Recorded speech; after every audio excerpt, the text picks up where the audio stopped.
Meanwhile, teachers in England could be given the right to search pupils for drugs, cigarettes and alcohol to try and improve behaviour in schools. The government's top advisor on the issue, Sir Alan Steer, told us he wants to extend the existing powers which allow searches for weapons.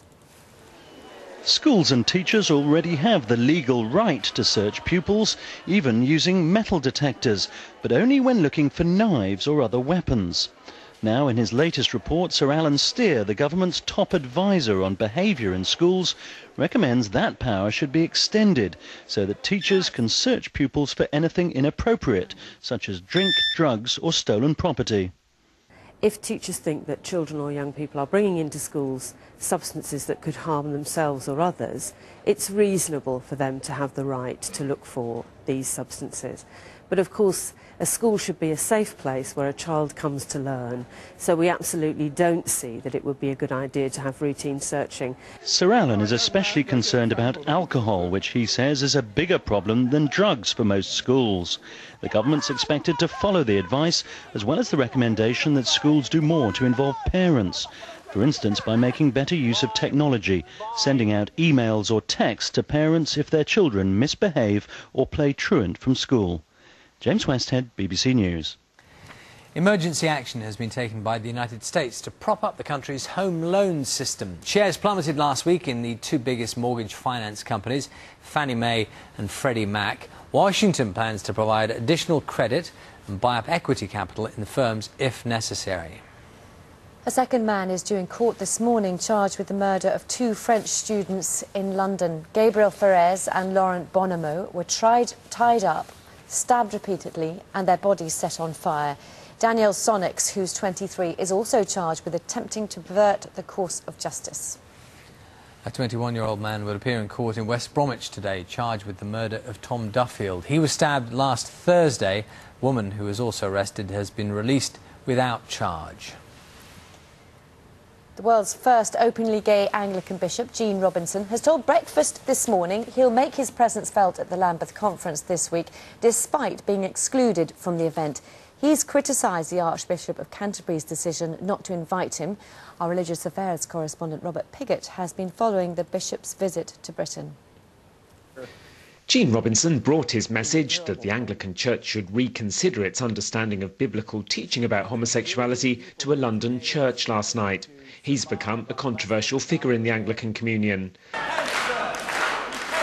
Some traditionalist Anglicans blame him for the divisions over homosexuality that have brought the Communion to the brink of a permanent split. Gene Robinson's ordination as Bishop of New Hampshire took place almost 5 years ago, but its effects are still being felt in the Anglican Communion. Gene Robinson was not invited to the Lambeth conference himself, but the bishops who took part in ordaining him have been asked to attend. That so angered traditionalists that 300 bishops held a rival meeting in Jerusalem, and most said they would boycott Lambeth. They, and many others who are going to the conference, claim the Bible forbids active homosexuality. Nevertheless, Bishop Robinson says he'll go to the conference. I won't be saying or doing anything inflammatory. What I will be there to do is to preach the gospel, to talk about the love of God. That's what my whole ministry has been about. That's what I'm here in England about. And I'm there to sit and talk with anyone, but especially those who disagree with me, about what we hold in common, which is so much more than what divides us.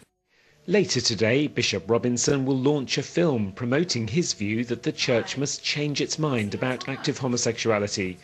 Robert Piggott, BBC News. Apparently, the time of year your children are born could have a damaging effect on their future education and job prospects. Researchers claim pupils born towards the end of the school year are significantly less likely to go to university than those born near the beginning of the year. Angelina Jolie and Brad Pitt's twins are less than 48 hours old. Already, though, they are at the centre of a bidding war amongst the world's media for the first pictures of those babies. Yes, the star gave birth to a boy, Knox Leon, and a girl, Vivienne Marceline, by caesarean section in southern France. There are reports that they could be paid more than £10 million for the pictures. The couple have promised to give any money raised to charity. Extraordinary amount of money. Those are the top stories this morning. Still to come. It tastes so nice. He named it twice. Yes, it's reggae sauce. Dragon Slayer Levi Roots will be telling us what he's been cooking up. Now, Gordon Brown's shock tactics to combat knife crime have already been dismissed as half-baked and not tough enough by the Conservatives. So, can they work? Though the man who takes on the job of heading up the National Knife Crime Programme is Alf Hitchcock. He is the Deputy Assistant Commissioner of the Metropolitan Police and joins us now. Morning to you. Thanks very much for joining us. I'm sure you are going to say, obviously, this is a long-term issue, but how do you even begin to stop someone getting up this morning, leaving their home with a knife in their pocket? Well, I think the short-term approaches and the sorts of things that I'm going to be looking at in the start of this programme is policing. It's around criminal justice, and it's around stopping those offenders committing those offences and taking out those knives, combined with some education and some prevention approaches and working with communities. So those are the key early areas, but you're quite right that in the longer term there are longer term approaches to this which need to be addressed, which are around education, are around employment and particularly around parenting. OK, so let's start with one of the first things you mentioned, policing. So what happens? Are you going to be stopping more people on the streets, and what do you do when you stop them and you find a knife? Yeah, I think in terms of policing, forces around the country use their powers quite well. We stop and search in hotspot areas. We take those knives off people. We have as you're aware from recent announcements, an expectation that we will charge people if there are any aggravating circumstances, and we will bring them to justice. And that's exactly what police forces have been doing. OK, and what about then the criminal justice system? Do they need longer sentences or sentences being reinforced?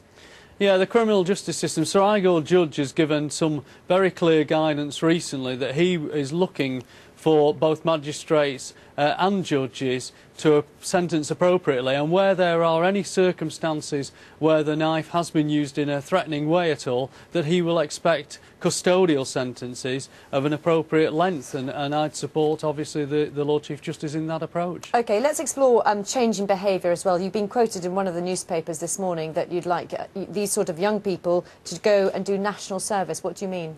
Yeah, I was actually talking in a far broader context when I did that interview, and it was before the role that I'm doing.